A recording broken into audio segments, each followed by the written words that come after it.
Irmãos queridos, que a graça preciosa do Senhor Jesus possa ser derramada copiosamente sobre a sua vida e família. Nós vamos dar início agora ao nosso culto da noite e vamos começar lendo a palavra do Senhor. Nós lemos o Salmo 1 e vamos ler o Salmo 2. Lembrando que o Salmo 2, queridos, é um salmo messiânico. Por isso ele fala sobre a vida de Jesus, é um salmo profético. Vamos ler esse salmo, leia comigo então o salmo de número 2, que tem por título O Reinado do Ungido de Deus. Porque se enfurece os gentios e os povos imaginam coisas vãs. Os reis da terra se levantam e os príncipes conspiram contra o Senhor e contra o seu ungido, dizendo: rompamos os seus laços e sacudamos de nós as suas algemas. Ri-se aquele que habita nos céus, o Senhor zomba deles. Na sua ira, a seu tempo, lhes há de falar e no furor os confundirá. Eu, porém, constituí o meu rei sobre o meu santo monte Sião. Proclamarei o decreto do Senhor. Ele me disse: tu és meu filho, eu hoje te gerei. Pede-me, e eu te darei as nações por herança e as extremidades da terra por tua possessão. Com vara de ferro as regerás e as despedaçarás como um vaso do oleiro. Agora, pois, ó rei, sede prudentes, deixai-vos advertir, juízes da terra. Servi ao Senhor com temor e alegrai-vos nele com tremor. Beijai o filho, para que se não irrite e não pereçais no caminho. Porque dentro em pouco se lhe inflamará a ira. Bem-aventurados todos os que nele se refugiam. Amém, meus amados. Vamos, nesse momento, fazer uma oração pedindo ao Senhor a direção para esse culto, que Deus esteja nos conduzindo, nos abençoando e que todos nós possamos ser grandemente edificados, que o Senhor venha falar aos nossos corações nessa noite. Nós estamos aqui na tua casa, Senhor, e queremos pedir a bênção, a direção do Senhor para este culto, que o Senhor esteja nos usando, Pai, para falar a tua palavra e que os irmãos possam recebê-la, Senhor, e praticar a tua palavra. Abençoe esse culto, abençoe o louvor agora, abençoe a equipe que estará nos conduzindo nos cânticos, Pai, a palavra, tudo que for realizado aqui, que seja para a honra e glória do teu santo nome. Amém, Senhor. Amém, meus queridos. Vamos chamar agora a equipe de louvor que estará conosco, nos conduzindo nesse momento de louvor. Amém?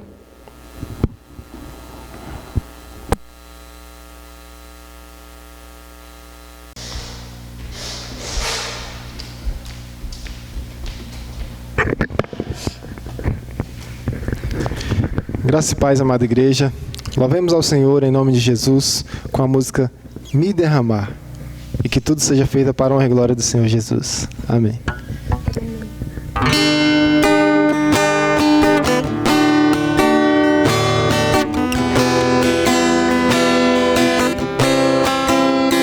Eis-me aqui outra vez, diante de ti abro meu coração, meu clamor tu escutas e fazes cair as barreiras em mim. És fiel, Senhor, e dizes palavras de amor e esperança sem fim ao sentir o teu toque. Por tua bondade libertas meu ser no calor deste lugar. Eu venho me derramar, dizer que te amo, me derramar, dizer-te preciso, me derramar, dizer que sou grato, me derramar, dizer que és formoso.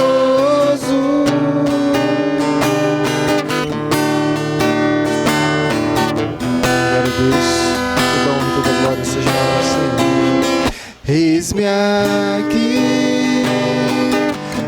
outra vez diante de ti, abro meu coração, meu clamor tu escutas, que fazes cair as barreiras em mim. És fiel, Senhor, que dizes palavras de amor e esperança sem fim. Ao sentir o teu toque, por tua bondade libertas meu ser. No calor deste lugar eu venho me derramar, dizer que te amo, me derramar, dizer te preciso, me derramar, dizer que sou grato, me derramar, dizer que és formoso, me derramar, dizer que te amo, me derramar, dizer te preciso, me derramar, dizer que sou grato, me derramar, dizer que és formoso. Amém. Glória a Deus. Louvemos ao Senhor neste momento com o hino de gratidão. Amém.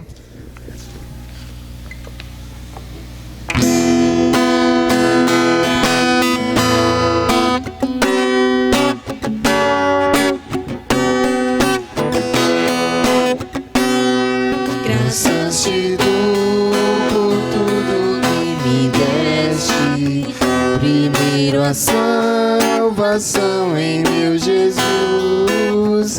Graças te dou por tudo que fizeste, por este pecador salvo na cruz. Graças, graças, mil graças a ti, meu Salvador. Graças, graças, mil graças por teu precioso amor. Eu te agradeço a bênção do trabalho e do meu lar que alegra o meu viver, a correção paterna quando falho, provando teu amor pelo meu ser. Graças, graças, mil graças a ti, meu Salvador. Graças, graças, mil graças por teu precioso amor. Eu te agradeço o pão de cada dia e a água que alivia a sede dura, e o sol que aquece a pobre gente fria. São bênçãos que enchem a terra de fartura. Graças, graças, mil graças a ti, meu Salvador. Graças, graças, mil graças por teu precioso amor. Eu te agradeço, ó Pai, os meus amigos e os inimigos também te agradeço. Sou grato por vitórias em perigo e outras bênçãos que eu não mereço.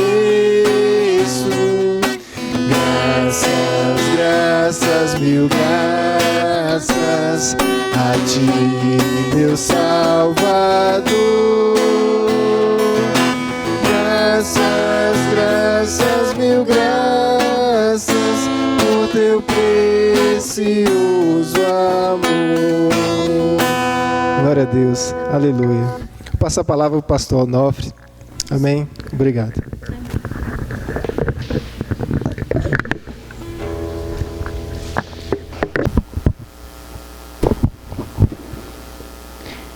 Amém, meus queridos. Deus continue abençoando os irmãos da equipe de louvor que nos conduziu nesse louvor. Chegou o momento da palavra e eu quero meditar com os irmãos sobre o seguinte tema: beco sem saída. Beco sem saída, queridos, significa um local sem saída, né, onde você se sente totalmente encurralado, não vê um escape. São situações que às vezes nós nos encontramos e humanamente falando não tem como sair dali. Então os israelitas se encontraram nessa situação e nós vamos compartilhar um texto da palavra do Senhor, Êxodo capítulo 4, versículo de 1 a 4, que vai nos dar embasamento para esse tema nosso, beco sem saída. Eu gostaria de ler com os irmãos, vocês acompanhem a leitura aí na tela, ok? Diz assim a palavra do Senhor: Disse o Senhor a Moisés: Fala aos filhos de Israel que retrocedam e se acampem defronte de Piairote, entre Migdol e o mar, diante de Baal-Zefon. Em frente dele vos acampareis junto ao mar. Então Faraó dirá aos filhos de Israel: Estão desorientados na terra, o deserto os encerrou. Endurecerei o coração de Faraó para que os persiga, e serei glorificado em Faraó e em todo o seu exército. E saberão os egípcios que eu sou o Senhor. Eles assim o fizeram. Amém. Amém, queridos. Senhor, abençoe a nossa palavra nesse momento. Que o Senhor esteja nos usando, que não seja a nossa palavra, mas a Tua palavra. O Senhor nos abençoe em nome de Jesus. Amém. Meus queridos, hoje com a tecnologia que nós temos, praticamente todos nós temos um celular. E no celular nós temos o famoso GPS, né, que nos leva para onde nós queremos ir. A gente coloca ali o endereço e ele diz vira aqui, vira ali, e acabamos chegando aonde queremos, quase sempre, nem sempre, mas na maior parte das vezes nós chegamos. Por que eu estou falando isso? Porque Deus era exatamente o GPS do povo de Israel no deserto. Ele dizia, ia conduzindo eles de dia numa nuvem e à noite numa coluna de fogo, dizendo acampem aqui, retire o acampamento daqui, coloque ali, vão para aqui, vão para ali. E assim Deus ia conduzindo, levando o seu povo pelo deserto. Mas onde Deus estava com a cabeça ao conduzi-lo para esse lugar chamado Pi-Hairote? O que significa Pi-Hairote? Significa exatamente beco sem saída. Porque às margens do Mar Vermelho existia um local que tinha um corredor estreito, com um bico dando para o Mar Vermelho.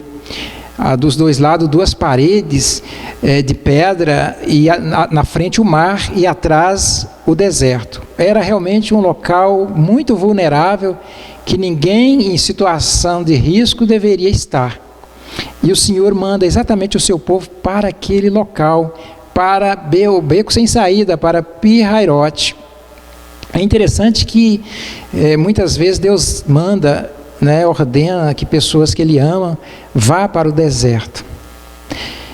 O próprio Jesus, após o batismo, Ele enviou para o deserto, e Jesus passou 40 dias e 40 noites ali no deserto. Mas por que Deus mandou o seu povo para aquele lugar? Por que Deus manda pessoas que Ele ama para o deserto? Todos nós conhecemos essa história, aqui a história do povo de Israel. Após a 10ª praga, quando Deus matou todos os primogênitos do Egito, Faraó não teve outra saída e permitiu que Moisés tirasse o seu povo ali do Egito e conduzisse em direção a Canaã. E Moisés tomou rumo a Canaã, só que Moisés tomou um rumo contornando o Mar Vermelho, dando uma volta, porque eles não podiam atravessar o Mar Vermelho. Mas para a surpresa de Moisés, quando ele tinha caminhado uma certa distância, Deus o aborda e diz: olha, Moisés, você dê meia volta, e você e o povo acampem em Pi-Hairote. O povo ainda naquele estado de obediência, tinha participado das 10 pragas ali, e eles não questionaram, certamente conhecia Pi-Hairote, esse local, mas eles foram em direção a Pi-Hahirote. E por algum motivo, não sabemos, Faraó ficou sabendo que eles estavam indo para esse local vulnerável. E ele pensou consigo mesmo, eles estão perdidos, estão confusos no deserto. E reuniu os seus conselheiros, os seus oficiais, e disse: o que foi que nós fizemos, deixando os nossos escravos ir embora? Vamos buscá-los, vamos atrás deles. E Faraó reuniu todo o seu exército. Só de capitães, de chefes, ele reuniu 600, colocou nos seus carros e milhares de soldados com eles e foram em busca do povo de Israel. Diz a palavra que quando o povo de Israel viu que vinha aquele exército enorme, armado, rapidamente, eles se encheram de terror, eles ficaram apavorados e eles clamaram ao Senhor. Eles oraram ao Senhor, mas esse clamor foi por pouco tempo, porque a fé deles era muito curta. E logo em seguida eles começaram a ridicularizar Moisés, a murmurar contra Deus, a zombar de Moisés, dizendo: será que é porque não tinha sepulcro no Egito que você nos trouxe para cá para morrer no deserto? De uma forma irônica. Diz: não foi o que nós falamos para você, que nos deixasse no Egito? E você nos trouxe, o que é que você fez conosco? E Moisés, sempre tranquilo, sempre calmo, com muita fé, diz: não temam, porque os egípcios que vocês verem hoje, nunca mais vocês o verão. Crê somente, porque o Senhor pelejará por vós. Mas eles continuaram murmurando, continuaram questionando. E nesse momento Moisés começa a orar. Certamente não era a hora de Moisés orar. Tem a hora de nós orarmos e a hora de agir. E Deus diz para Moisés: por que clamas a mim? Diga ao povo que marche. E orientou Moisés, dizendo: você chegue diante do Mar Vermelho, levante o seu bordão, e que o mar vai abrir para que o povo passe. E assim Moisés fez. Moisés estendeu o bordão sobre o mar, veio um vento forte, abriu-se uma avenida no meio do Mar Vermelho e eles entraram. Assim que eles entraram, tomaram uma certa distância, chegou o exército de Faraó, que também entrou no mar. E aí fica fácil imaginar que os egípcios pegariam eles com facilidade, alcançariam eles com facilidade, eles com crianças, né, com mulheres, e os egípcios naqueles cavalos, naqueles carros. A questão é que o Senhor já estava pelejando pelo seu povo. E aí começou, as rodas dos carros de Faraó emperraram, aterraram na areia, começaram a arrancar, começou a ventar fortíssimo. A nuvem que ia diante do povo de Israel passou para trás, a coluna de fogo também passou para trás, isso já era noite, de forma que essa coluna de fogo jorrava raios de luz, clareando para os israelitas, mas a nuvem cercava e era escuridão para os egípcios. Enquanto o povo de Israel caminhava tranquilamente, né, na claridade, eles estavam com uma dificuldade tremenda, muito vento, escuridão, as rodas não caindo, não rodavam, até atolavam, e eles naquela dificuldade se arrastando, enquanto o povo de Israel ia. Era de madrugada já quando o povo de Israel tomou o outro lado, e os egípcios, os exércitos estavam mais ou menos no meio do mar. E quando eles perceberam que estavam numa armadilha, eles se apavoraram e disseram: vamos fugir, porque o Deus de Israel peleja por eles. Mas aí já era tarde. Deus orientou Moisés dizendo: olha, levante o bordão novamente. Moisés levantou o bordão, o mar fechou sobre os egípcios e todo o exército de Faraó pereceu no mar. Nesse momento o povo creu no Senhor, confiou no Senhor e glorificou o nome do Senhor. Depois dessa narrativa, queridos, eu quero sim agora falar sobre becos sem saída. Porque da mesma forma que os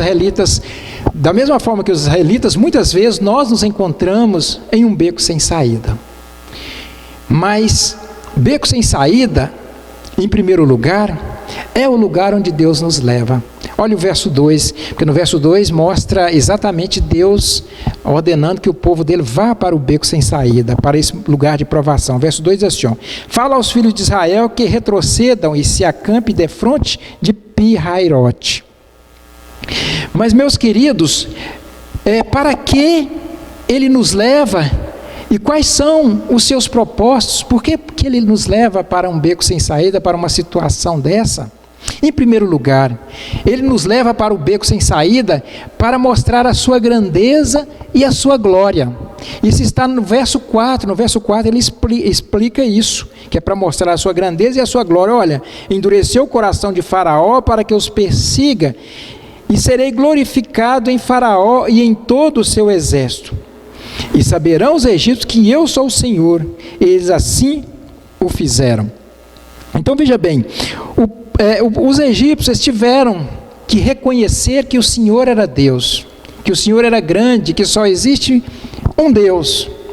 E todo aquele povo ao redor, ao saber desse acontecimento, eles reconheceram que Deus é maior do que tudo, que Deus é o único Deus. E é interessante que até hoje, quando essa história é contada, todos dão glória a Deus, todos exaltam o nome de Deus. Esse foi o objetivo, o primeiro objetivo daquilo ali. Inclusive, se você quiser dar um glória a Deus aí, pode dar um glória a Deus, que essa história é tremenda. E a palavra do Senhor diz ainda que vai ter um dia que todo joelho vai se dobrar e confessar que Jesus Cristo é o Senhor. Então, queridos, quando nós somos provados, passamos por uma dificuldade, uma enfermidade, alguma coisa, o Senhor nos livra, assim como livrou Israel, e as pessoas que veem glorificam a Deus, nós damos o testemunho do poder de Deus nas nossas vidas, e assim Deus é engrandecido. Então, o primeiro motivo que Deus nos leva para um beco sem saída é para que o seu nome seja engrandecido, seu nome seja exaltado. E em segundo lugar, por que ele nos leva para um beco sem saída, para uma provação? É para buscarmos e dependermos mais dele. Olha o verso 10 para você ver. Vamos acompanhando aqui.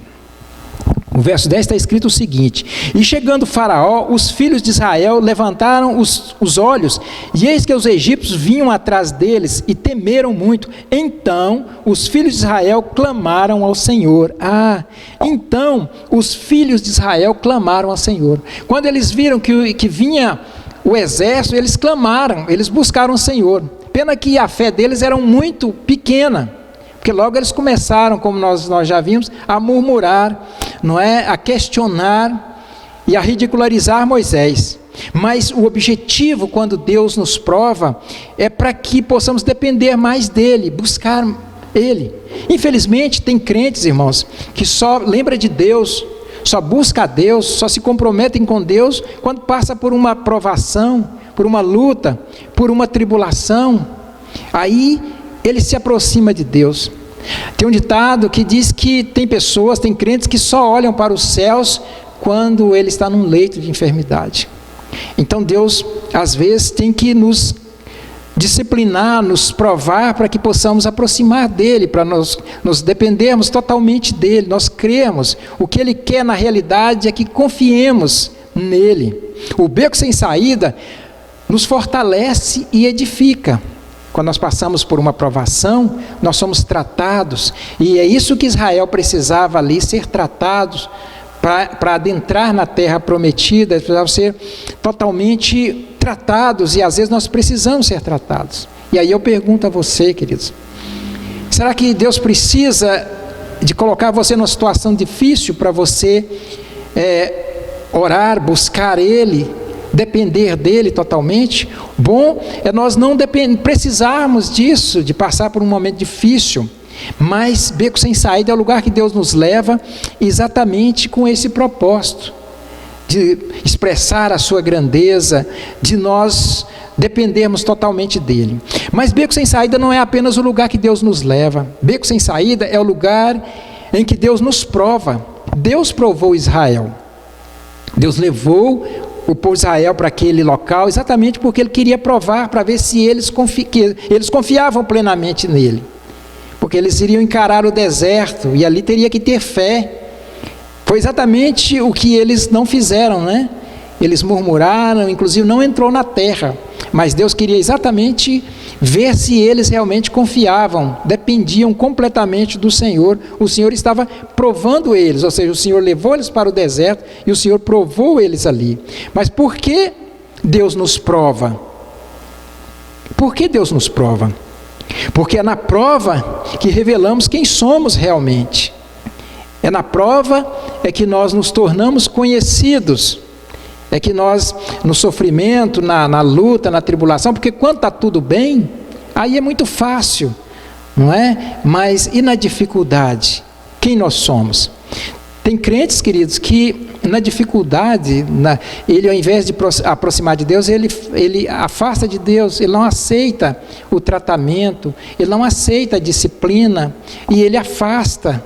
Mas não é assim. No momento de dificuldade, momento difícil, Deus está nos provando, Ele está querendo ver como nós somos. Mas como Deus nos prova? Como é que Deus nos prova? Deus nos prova de várias maneiras, as provações são variadas. Nós vemos Deus provando seus servos na Bíblia. Jó, por exemplo. O que Deus queria quando provou Jó? Qual foi o tipo de provação de Jó?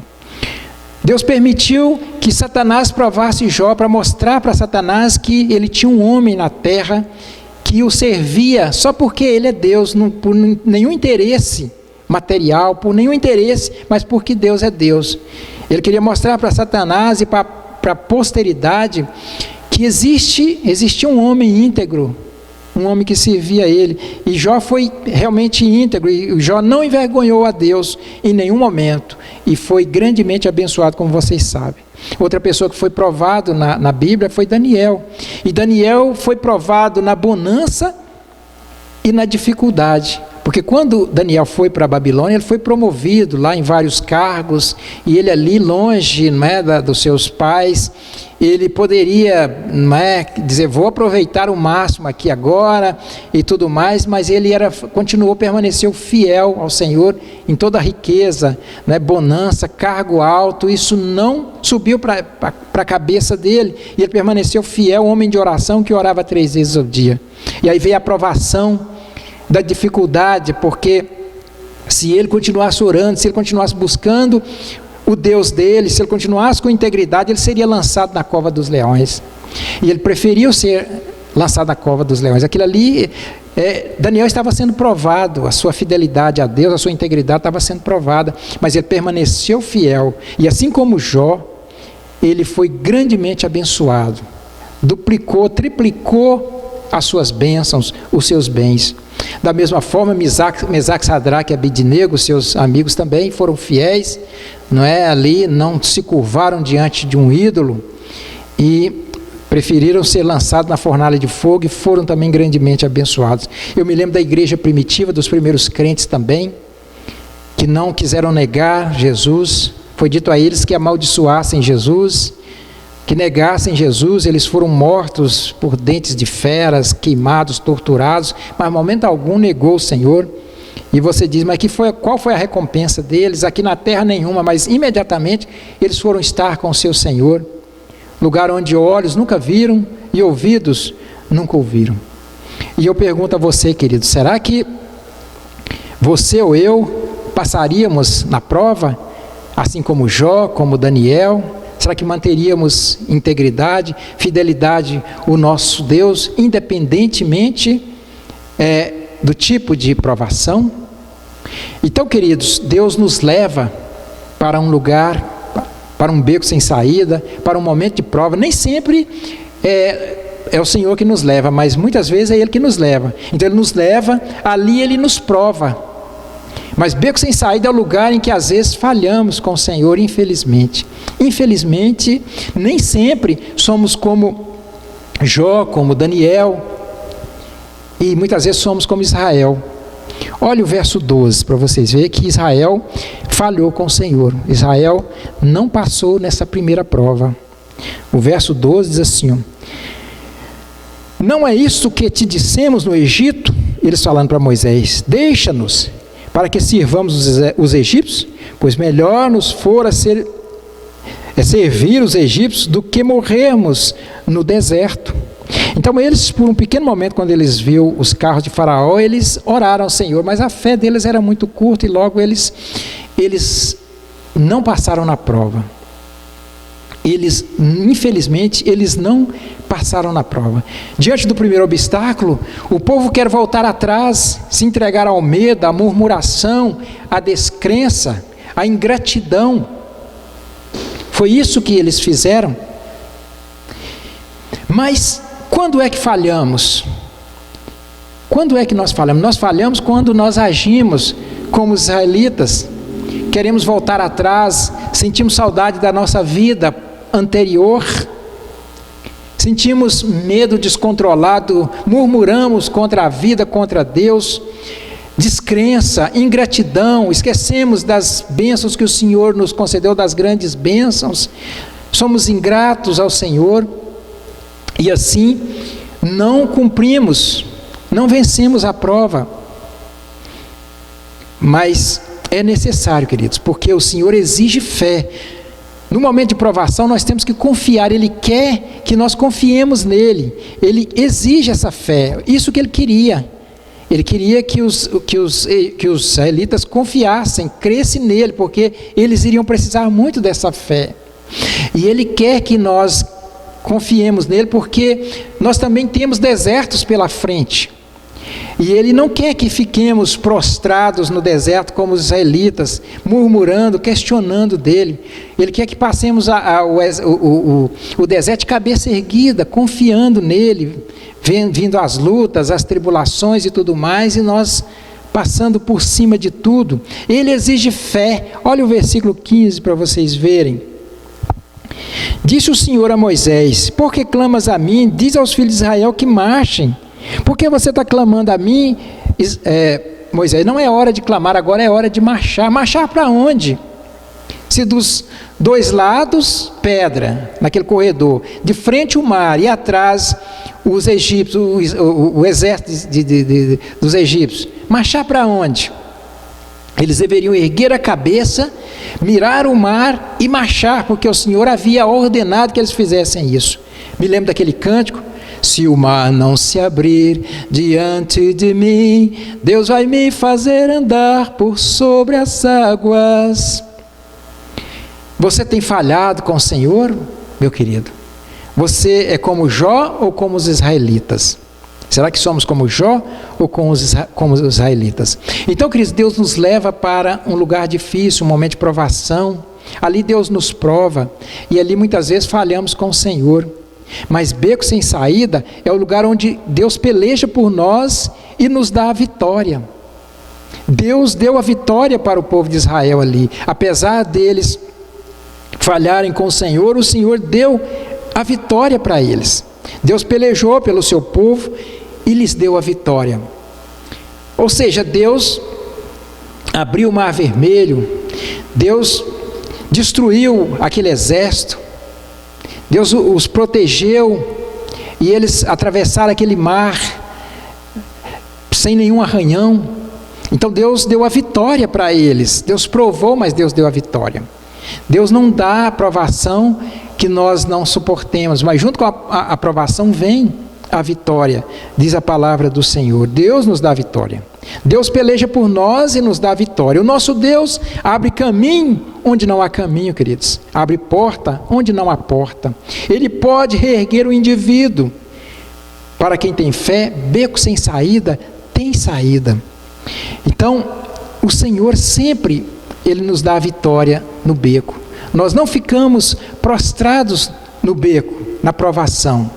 Então, nós precisamos superar um momento de provação, precisamos estar na presença de Deus, estar firmes. Você está passando por alguma tribulação, por alguma provação? Confie no Senhor, não desanime, porque o Senhor está exatamente nesse momento provando a sua fé, o seu amor para com Ele.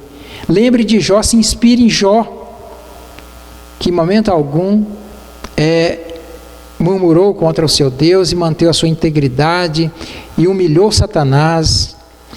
E Deus pôde contar com um homem fiel e íntegro, apesar de tudo. Que possamos vencer todas as provações, meus queridos. Que o Senhor nos abençoe. Vamos orar nesse momento. Senhor, nós te agradecemos por esta palavra, pelas nossas vidas. Senhor, continue nos abençoando, em nome de Jesus. Amém. Amém, meus queridos. Vamos terminar com os avisos. Nós continuaremos com todos os trabalhos online, né? Ainda estamos no isolamento, não foi permitido que nós retornássemos às nossas atividades, não é? Mas nós temos todos os trabalhos, nós temos o canal, inclusive com o canal do YouTube com todos os trabalhos da igreja. Você pode acompanhar o que você não viu, se quiser ver de novo, tá certo? Não deixe de se inscrever no canal e nos acompanhar ali, tá certo? E você, quando você quiser uma oportunidade, participar do culto com a gente, assim, num pequeno grupo, ou pode ser na sua própria casa, cantar, dar um testemunho, interagir com a gente, pode fazer isso. Lembrando que culto nos lares também estão sendo realizados, as próprias famílias estão ministrando os cultos. A irmã Alessandra e o irmão Tiago estão à frente desse trabalho. Procure eles e agende um culto na sua casa, para você poder dirigir esse culto e a gente colocar no canal para que todos nós possamos participar juntamente com você, tá certo? De uma forma pela internet, mas não é? A gente está junto em espírito. Que o Senhor nos abençoe e nos dê uma semana abençoada, queridos. Amém? Agora que a graça do Senhor Jesus, o amor do Pai e a comunhão e a consolação do Espírito Santo esteja com todos vós, em nome de Jesus. Amém. Amém.